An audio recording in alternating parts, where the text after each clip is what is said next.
Tuhan itu harus maha adil, harus. Untuk di mana keadilan Yesus yang katanya Tuhan Maha Adil. Jadi kemuliaan itu akan diberikan kepada bangsa yang bila diturunkan firman Tuhan disuruh baca, dia jawab, aku tidak dapat membaca. Kamu lagi kita malam hari ini. Emang ada mau nanyain apa, Pak? Bertanya boleh, ya belajar boleh, berdiskusi boleh. Bagaimana yang Iya. Pak Ustadz. Terima kasih sudah bisa bergabung lagi. Ya, minta maaf sebentar. Pasti mau bergabung lagi itu kan ada yang mau ditanyakan. Benar, Pak Ustadz. Tadi saya mengikuti percis teman saya Kristen Marga apa tadi Pak Ustadz? Kalau Nababan ya Pak Ustadz. Ya kurang tahu sih. Ya harapan saya sih Pak Ustadz ya, Pak Ustadz yang sangat saya hormati, tidak semuanya pengikut agama itu, katakanlah Kristen atau Islam sendiri, tidak semuanya benar-benar memang memahami betul secara konkret, detail, memahami bahkan ditanyakan ayat-ayat.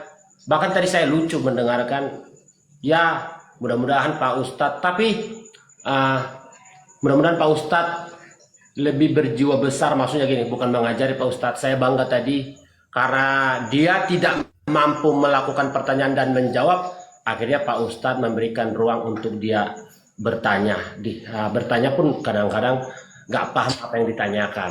Dan saya sebagai pengikut sejati Pak Ustadz sangat menghormati karena ketidakmampuan orang Pak Ustadz hadir dan memberikan ruang buat dia untuk tidak memaksakan sesuatu yang Ustadz pertanyakan buat dia. Terima kasih Pak Ustadz buat hal itu.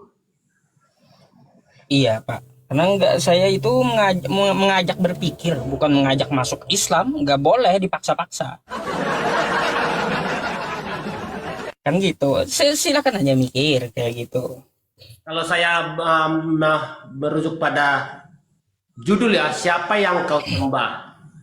Memang dia tadi, kalau saya pribadi menjelaskan, saya yang meyakini keyakinan saya sebagai Kristen tidak boleh memisahkan antara Yesus, Roh, dan Allah Bapa itu sendiri. Tadi dia tidak bisa menjelaskan karena dia langsung mumet, bingung, bahkan ditanya hanya Kristus saja, kenapa kau sembah Yesus? Sudah bingung saja. Jadi kalau Pak Ustadz mau dengar penjelasan saya tentang bagaimana saya mengimaninya, harus saya jelaskan bahwa bagi saya sendiri yang mengimaninya tidak boleh saya memisahkan ketiga hakikat itu.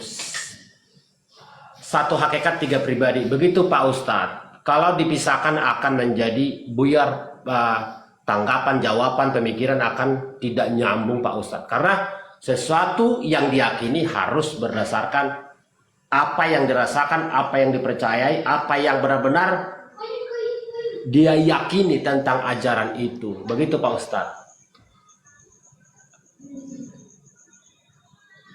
Aku sih mau ditanya Pak Ustadz, tapi jangan yang berat-berat saja Pak Ustadz. Belum pernah Pak Ustadz bertanya kepada saya tentang keimanan saya. Mudah-mudahan bisa saya jawab. Oke. Baik Pak Ustadz. Bentar saya batuk tadi Pak. Saya tutup mic batuk. Silakan Pak Ustadz.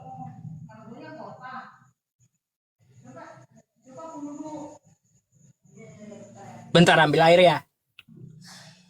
Siap Pak Ustadz.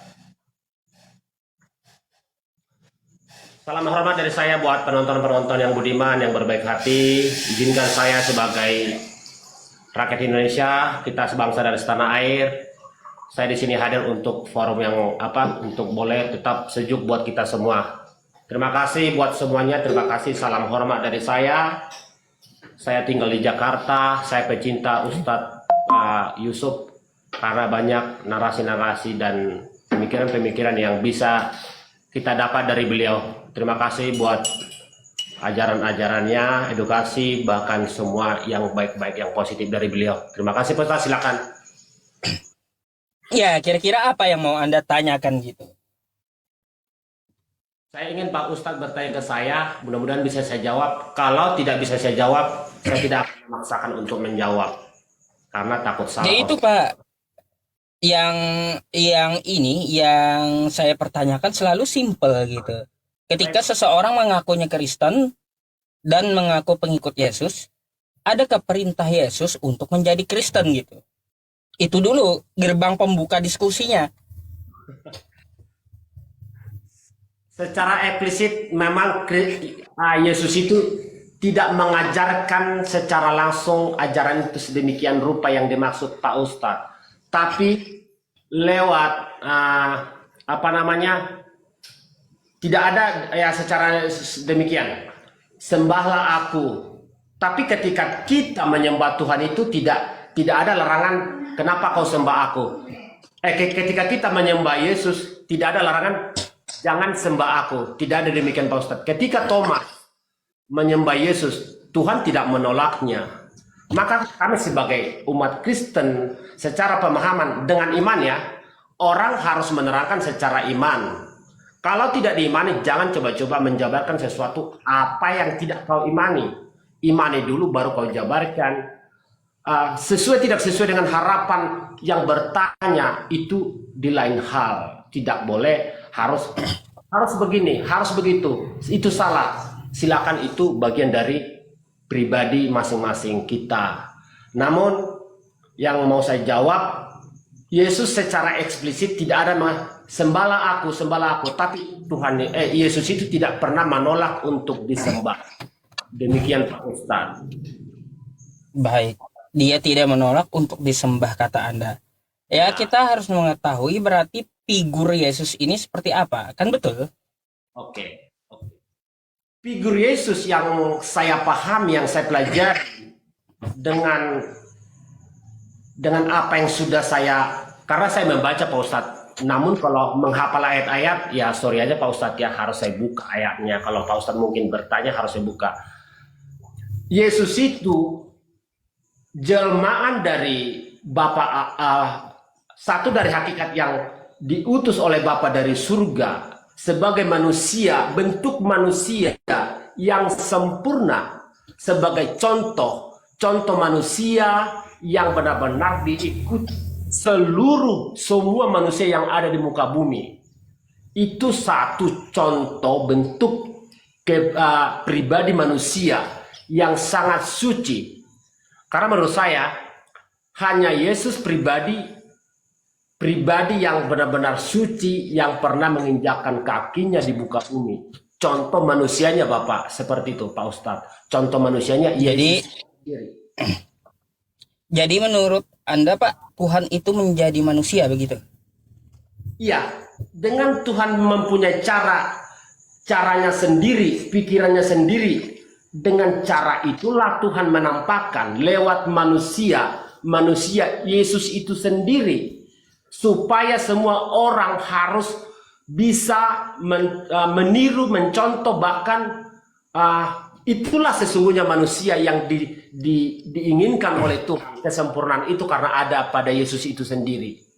Karena Tuhan itu sendiri tidak akan pernah berhadapan langsung dengan manusia itu. Dengan cara itulah Tuhan itu menampakkan dirinya. Seperti itu Pak Ustaz, pemahaman dan keyakinan yang saya belajar Pak Ustaz. Coba kalau Bapak saya ajak berpikir gini Pak. Ya kan saya sering menyampaikan kayak gini. Mungkin Anda juga pernah dengar. Kita sebagai manusia, kan gitu, Anda dan saya. Ya. Ketika kita memakan nasi, itu adalah hal yang wajar dan pantas, kan gitu. Baik Pak Ustaz.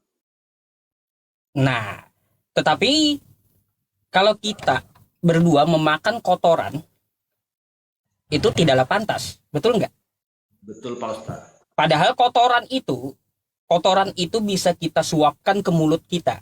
Mampu kita gitu, menyuapkan kotoran ke mulut kita. Tapi tidak pantas bagi kita.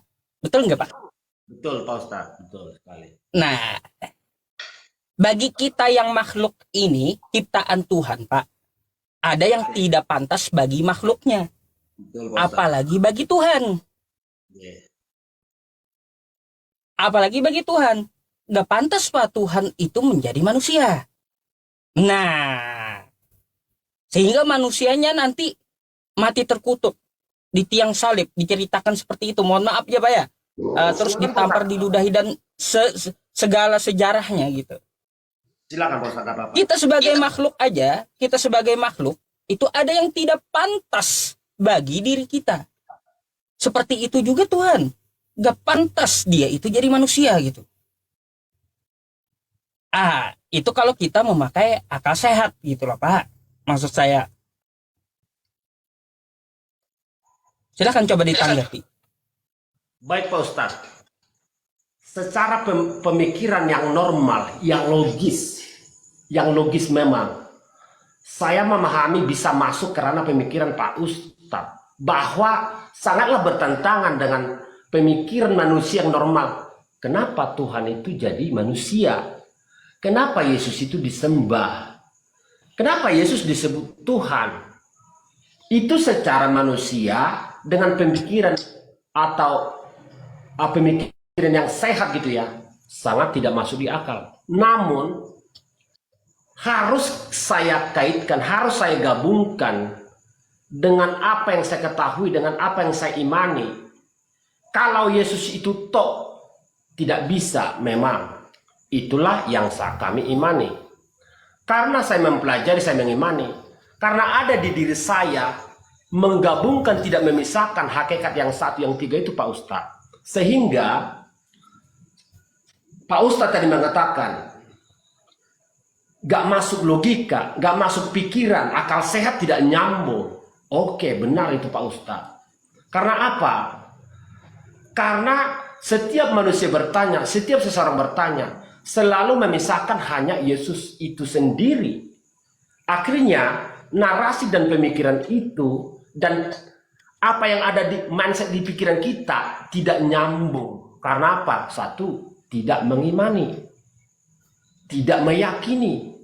Namun inilah yang boleh saya terangkan sebagai saya Kristen yang mengikuti ajaran Kristus itu sendiri, bahwa tidak boleh semata-mata hanya Yesus yang harus selalu dipertanyakan, dipersoalkan, bahkan silakan Pak Ustadz. Ya, begitu menurut saya Pak Ustadz. Jadi kita kaji Pak. Maksud saya itu kita kaji tentang masalah ketuhanan. Anda tidak memberikan jawaban spesifik kepada saya masalahnya. Sebuah perumpamaan atau analogi yang saya buat tadi. Ya, dari kita manusia ada yang tidak pantas. Apalagi bagi Tuhan. Tidak pantas Tuhan itu menjadi manusia. Makanya kan ada tuh di kitab Anda, di bilangan 23 nomor 29. Kan gitu. Ulangan 13 ya. Ulangan 23 nomor 19 mungkin. Kalau nggak salah. Di situ Tuhan bukanlah manusia. Allah bukanlah manusia. Karena memang dia tidak pantas Tuhan itu jadi manusia gitu. Bagi Tuhan ada yang tidak pantas. Sama seperti kita, bagi makhluk ada yang tidak pantas. Bagi manusia ada yang tidak pantas. Tidak pantas manusia itu memakan kotoran. Kan kayak gitu. Padahal manusia bisa aja gitu menyuapkan kotorannya ke mulut. Tapi itu nggak pantas bagi manusia. Nah itulah Tuhan. Nggak pantas Tuhan itu yang menciptakan langit dan bumi jadi manusia. Di situ. Nah yang kedua, menurut Anda Pak, jawab secara singkat dulu sebelum saya bertanya. Menurut Anda Tuhan itu harus maha adil atau tidak gitu? Tuhan itu harus maha adil, harus. Tuhan harus maha adil. Yesus itu Tuhan kan kata Bapak tadi? Yesus itu, jadi begini nih, disinilah ketimpangan antara Pak Ustadz dengan narasumber Pak Ustadz, karena selalu izin Pak Ustadz ya, karena selalu membawakan hanya sejatinya Yesus yang harus dipertanyakan, jati diri Yesus itu yang dipersoalkan, dipertanyakan, maka tidak akan pernah nyambung karena sudah terpisahkan dari hakikat yang satu itu. Tiga pribadi itu Pak Ustadz. masalahnya gini Pak, kalaunya Anda sudah meyakini Tuhan itu harus maha adil, berarti Yesus itu harus maha adil, betul nggak? Betul Pak Ustadz. Baik, sekarang saya mau bertanya sama Anda, dan tolong dipikirkan. Ya, Yesus itu turun di abad pertama, selama 33 tahun. Iya Pak Ustadz. Lalu dia dilahirkan oleh seorang manusia yang bernama Maria di kampung Nazaret. Nazaret. Hanya satu kampung yang bisa melihat Tuhan, melihat fisik Tuhan. Oke? Hanya satu kampung yang bisa melihat fisik Tuhan. Pertanyaan saya, mana keadilan Yesus untuk mata kita? Enak kali itu orang abad pertama di kampung Nazaret itu bisa lihat Tuhan. Sedangkan kita sekarang nggak bisa. Mana keadilan Yesus untuk mata kita? Saya nggak bicara iman ya Pak ya. Saya nggak bicara iman. Tapi saya berbicara menuntut di mana keadilan Yesus yang katanya Tuhan maha adil. Keadilannya itu mana bagi mata kita? Karena dia nongol. Hanya satu kampung yang lihat. Kita nggak bisa Pak. Rugi kita. Nggak bisa kita melihat Tuhan. Enak kali itu orang abad pertama itu.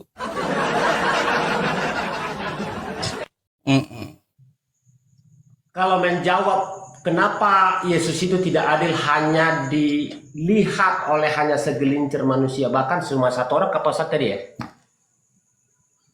Ya hanya segelintir manusia aja kan melihat Yesus di Nazaret di abad pertama. Lalu keadilan untuk manusia yang lainnya mana gitu?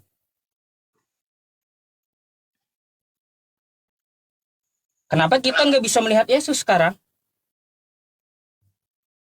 Saya baru kali ini mendapat pertanyaan dari Pak Ustadz. Mungkin sudah pernah ke narasumber-narasumber yang lain. Tapi kalau saya pikir, kenapa hanya segelintir orang yang menyaksikan kelahiran kedatangan Yesus itu? Begitu Pak Ustadz ya? Iya. Yang melihat fisiknya dengan mata gitu loh Pak. Yang melihat dengan mata fisik. Fisik Tuhan dapat dilihat dengan mata. Kan kita sepakat Tuhan itu harus maha adil. Kan gitu. Kalau dia menunjukkan dirinya kepada satu manusia, berarti dia harus menunjukkan dirinya kepada seluruh manusia depan mata. Baru adil sebutannya. Tapi enggak. Ini hanya di sebuah kampung. Hanya beberapa orang dengan matanya melihat fisik Tuhan. Lalu, mana keadilan Yesus untuk mata kita? Memang secara manusia tidak adil. Tapi saya mau nerangkan dulu Pak Ustadz Tidak sedikit. adil. Ya, Pak, gini. Kalau menurut Anda itu, Anda sudah tahu tidak adil, maka sesuai yang kita katakan tadi, gugur udah dia itu Tuhan. Karena manusia, Tuhan itu kita sepakat maha adil. Secara manusia Pak. Kalau ya, secara manusia, gini, maksudnya itu secara apapun, konteksnya secara apapun, kalau ditemukan ketidakadilan, udah gugur. Gak bisa dikatakan Tuhan atau maha adil. Gak bisa, gugur gitu.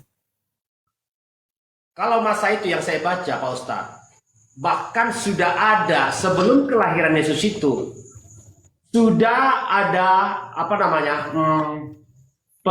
pemberitahuan kepada gembala-gembala di, kurang percis saya tahu, gembala-gembala di, lupa saya Pak Ustadz, yang jelas sudah diberitahukan bahkan kenapa harus Yesus itu lahir untuk seolah-olah tersembunyi, karena pada masa itu ada aturan dari Raja Romawi yang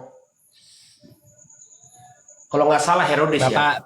Pak Kiko kita tidak berbicara ke situ dan saya rasa jawabannya nggak nyambung ke situ. Coba Anda pikirkan yang saya katakan tadi.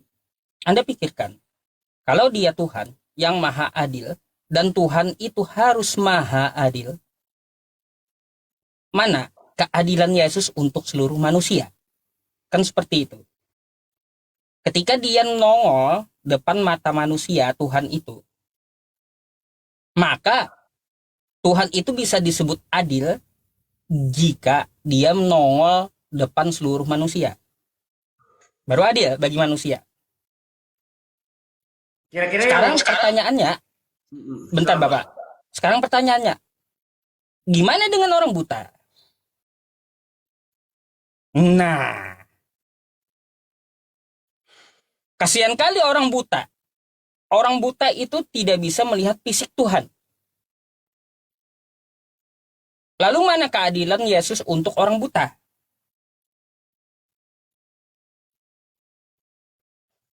Kalau dia disebut maha adil, dia itu Tuhan gitu. Kalau yang nggak bisa adil, nggak bisa disebutkan maha adil ke dia. Artinya kalau dia tidak adil, gugur, bukanlah Tuhan berarti. Karena Tuhan itu harus maha adil. Gitu Pak. Coba Anda pikir.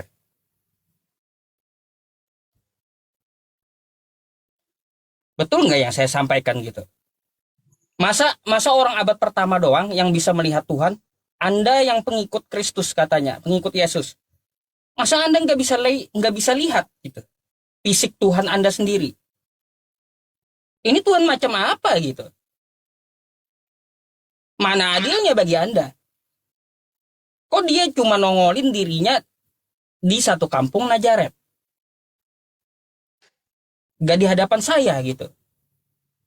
Nah ini Tuhan apa gitu? Di mana keadilan Tuhan gitu bagi mata kita? Nah gitu. menanggapi itu sih sampai detik ini pun saya tidak terganggu atas kenapa Yesus itu hanya terlihat di segelincir orang. Namun saya lebih kepada ajaran Kristus itu sendiri sebagaimana yang saya imani, bukan kepada berfokus kenapa harus lahir disaksikan hanya segelintir orang. Oh, Nah, begitu Pak, Pak Pak, Pak, Ustaz. Pak. Pak Kiko, kita tidak membahas ajaran Yesus. Tadi kita membahas masalah ketuhanan, masalahnya. Itu, mari kita gunakan akal sehat kita. Dan Anda juga sepakat, dan Anda juga tahu bahwa Tuhan itu maha adil. Jadi kita uji keadilannya. Kan gitu. Kalau dikatakan Tuhan nih maha adil, kita harus uji keadilannya. Oh, bisakah manusia menguji Tuhan? Bisa. Kenapa saya sebut bisa? Coba, dengan akal yang dia berikan kepada kita, kita bisa mencerna dia. Bagaimana kita mengujinya? Dari sifat-sifatnya. Sifat-sifatnya seperti apa? Maha adil. Mari kita uji keadilannya. Kan gitu. Untuk seluruh manusia, enggak satu agama doang. Untuk seluruh manusia. Apa keadilannya? Bagaimana bentuknya? Kalau dia nongol, maka keadilannya harus nongol di hadapan seluruh manusia. Itu tolak ukur dah. Kalau Tuhan nongol depan mata manusia agar dia maha adil, maka dia harus nongol depan mata seluruh manusia. Itu baru adil. Atau nggak nongol sama sekali gitu loh Pak. Sejak manusia pertama sampai kiamat nanti, nggak nongol sama sekali dia. Nah ini adil Tuhannya. Adil. Bagi orang buta dia adil.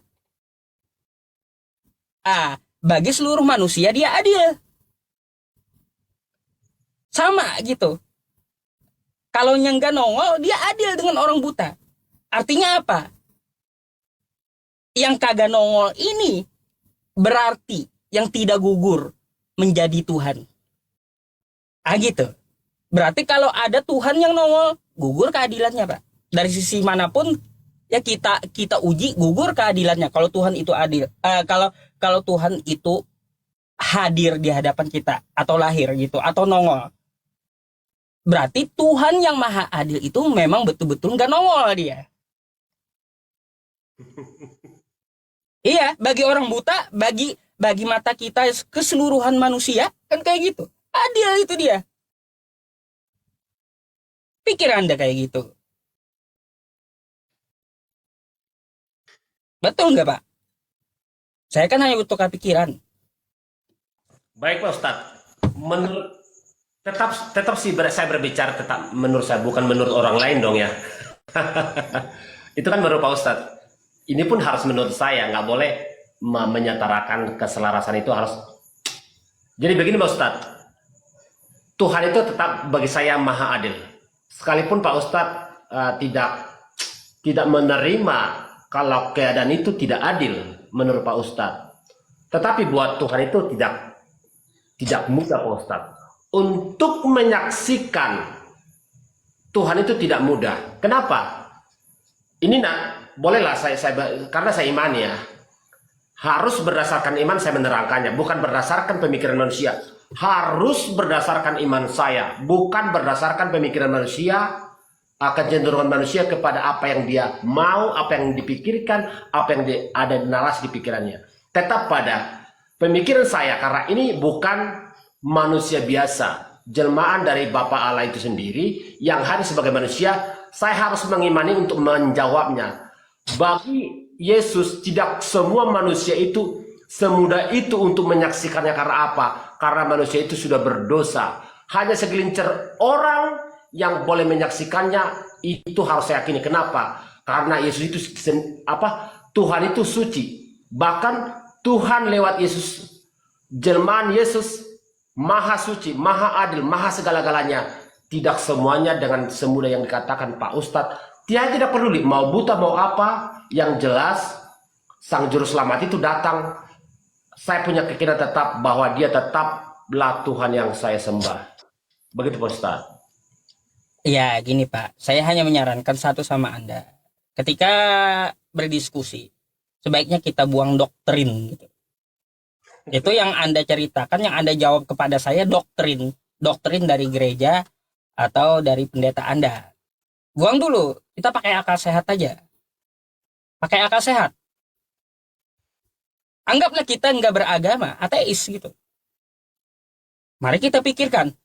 Nggak usah dulu dibuka kitab. Pikirkan, padahal gampang kita memikirkan masalah maha adil itu.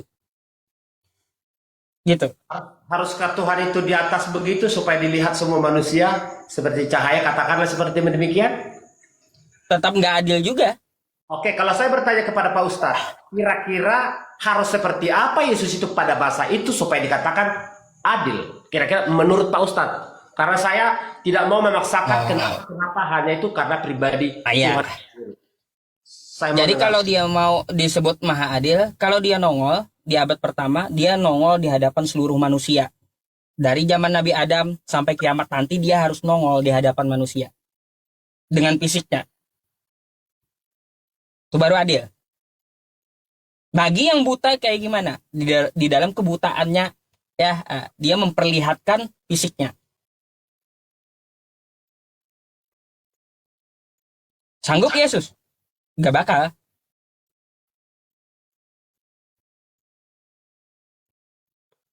Pak Ustadz mengatakan Yesus tidak punya kesanggupan, kemampuan di situ.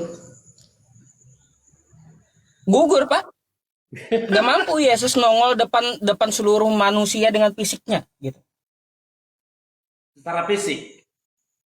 Secara fisik yang kita bahas kan fisik, gitu, keadilan. Nanti kalau saya meneruskan tetap aja doktrin lagi menurut Pak Ustadz ya. Nah, makanya doktrin itu. Kalaunya yang kita tidak melihat, bersyukurlah karena kita tidak melihat. Terus saya tahu itu iman Pak. Kalau iman atau doktrin udah tinggal dulu gitu. Saya tahu. Ini kita pakai akal sehat dulu. Kalau Tuhan itu adil, maka dia harus adil tanpa memandang agama, tanpa memandang suku atau ras. Kan gitu. Baru disebut maha adil. Lalu gimana? Kalau dia nongol, maka dia harus nongol kepada seluruh manusia. Fisik ya. Itu baru disebut adil. Fisik. Karena kan nongolnya fisik. Harus nongol fisik kepada seluruh manusia juga. Dengan manusia yang lainnya. Atau sama sekali nggak nongol. Dari zaman Nabi Adam sampai kiamat nanti. Sama sekali nggak nongol. Kan gitu. Saya mau bertanya, boleh Pak Ustadz? Apa Silakan. waktu saya sudah habis Pak Ustadz? Masih ada waktu? Gak apa-apa, silakan nanya Pak. Ini bisa bukan logika. Ini secara apa ya? Sekalipun saya tidak mengimaninya, saya harus bolehlah secara apa namanya, bentuk pelajaran atau agar saya paham. Boleh saya bertanya Pak Ustadz ya? Silakan. Yang saya pahami sampai saat ini hanya ada satu nabi di luar Yahudi. Kenapa bisa seperti itu Pak Ustadz? Dan sangat bertentangan dengan apa yang tertulis di kitab kitab kami lah, katakan seperti itu Pak Ustadz. Bahkan tidak, kalau ada orang-orang apologet berkata, bahkan di kitab Kristen ada tertulis keberadaan Nabi Muhammad seperti dikatakan. Menurut saya tidak ada Pak Ustadz, karena hampir sudah mau 3 kali saya mau baca ini, tidak ada tanda-tanda nama pun tidak ada. Tapi banyak si apologet berbicara seperti itu, demikian. Oke. Ini saya kasih ayat dulu ya Pak ya. Boleh Pak Ustadz.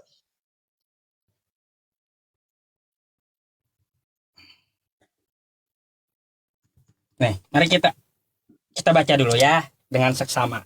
Jawab Anda harus pakai kitab adat. Sebab itu, aku berkata kepadamu, bahwa kerajaan Allah akan diambil daripadamu dan akan diberikan kepada suatu bangsa yang akan menghasilkan buah kerajaan itu. Oke? Inilah kenapa Nabi diutus di luar Israel. Coba diulang Pak. Karena sebab Matius 21 nomor 43. Baik Pak Ustadz. Sebab itu aku berkata kepadamu, kata Yesus, bahwa kerajaan Allah akan diambil daripadamu dan akan diberikan kepada suatu bangsa yang lain. Kan kayak gitu, kepada suatu bangsa yang akan menghasilkan buah kerajaan itu. Oke. Jadi nggak ada lagi nabi dari Israel, itu nggak ada lagi. Tapi nabinya di luar Israel, kata Yesus. Itulah sebabnya kenapa ada nabi di luar bangsa Israel. Oke Pak? Saya jawab dengan kata Yesus langsung pertanyaan Anda itu. Nah, lalu seperti apa bangsa tersebut? Ciri-cirinya yang dikatakan oleh Yesus. Bangsa tersebut ciri-cirinya seperti apa yang akan diberikan kemuliaan, kan gitu? Karena Yesus menyebutkan suatu bangsa, kan? Coba kita baca. Nih.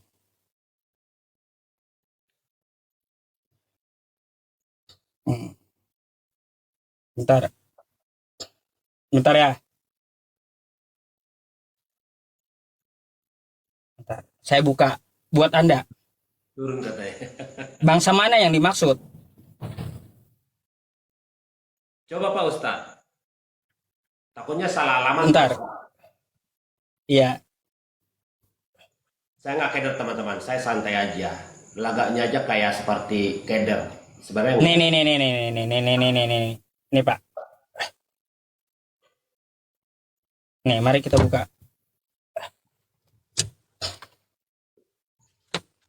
Kepada bangsa apa yang akan diberikan? Yang dimaksud Yesus tadi. Di kitab apa tuh Pak Ustadz? Nih. Kitab apa Pak Ustadz? Yesaya 29. Bangsa apa ini? Bangsa yang buta. Tercengang-cenganglah penuh keheranan.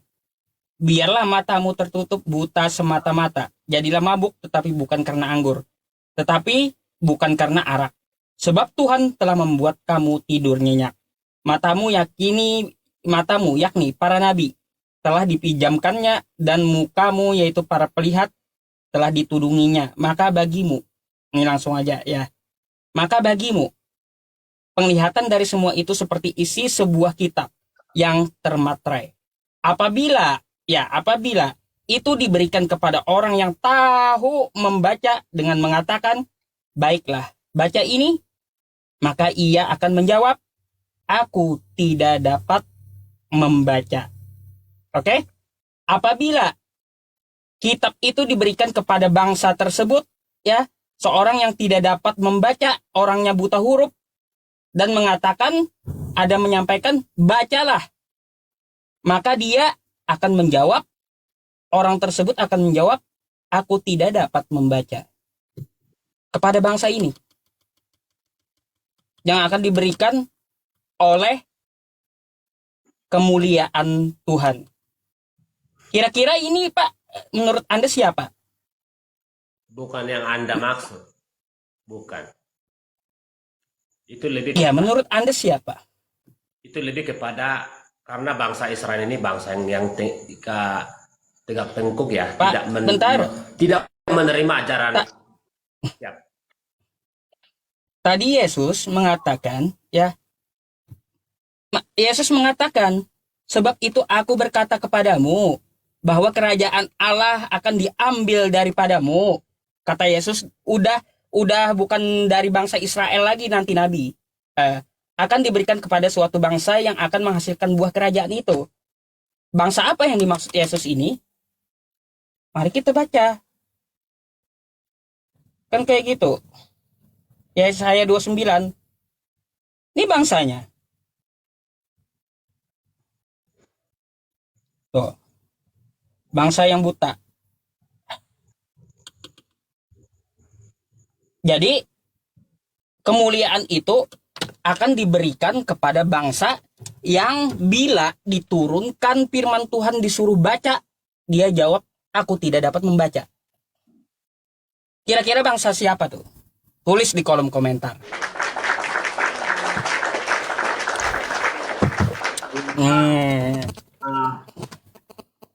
Pemahaman Pak Ustadz lebih kepada apa namanya?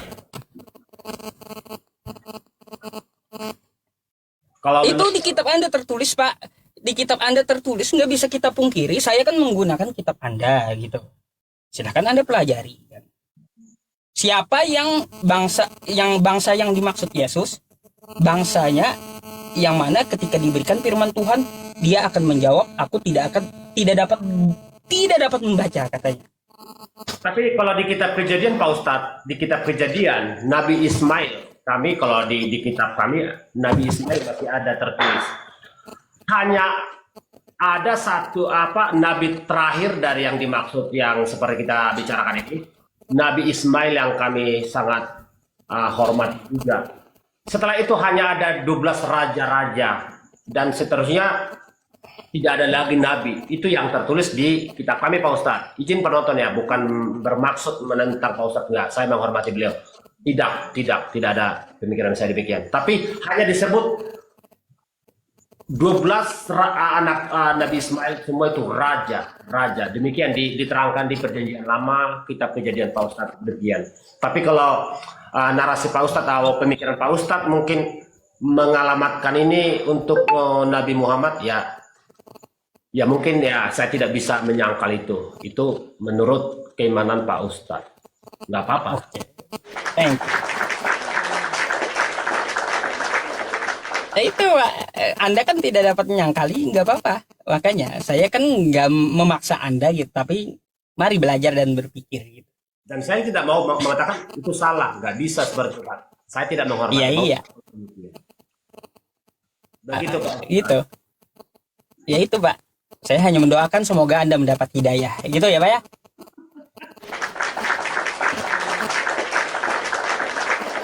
Terima kasih Pak Ustadz.